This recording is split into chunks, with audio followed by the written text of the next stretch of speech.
रत्न खचित फरा तुझ गौरी घुमरा, चंदनाची ओटी कुंकुम केशरा. या ओळींत गणपती बाप्पाचे सुंदर आणि अलंकारिक वर्णन केले आहे.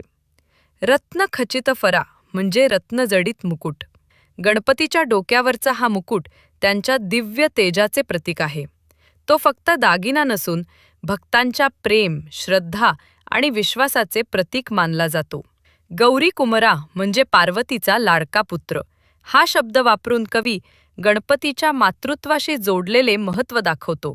त्यामुळे गणपती हे केवळ देव नसून आईच्या प्रेमाचे आणि संरक्षणाचे रूप आहेत असे जाणवते.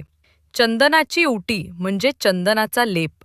चंदन शीतलतेचे, पवित्रतेचे आणि मंगलतेचे प्रतीक आहे.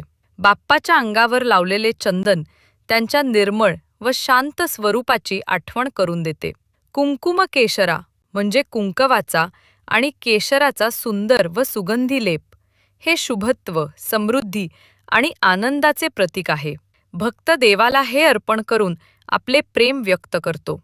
या ओळींमधून गणपतीचे तेज, सौंदर्य आणि मंगलमय रूप अधोरेखित होते. देवाला सजवणे म्हणजे केवळ बाह्य अलंकार नव्हे, तर अंतःकरणातील प्रेम आणि श्रद्धा अर्पण करण्याचे प्रतीक आहे.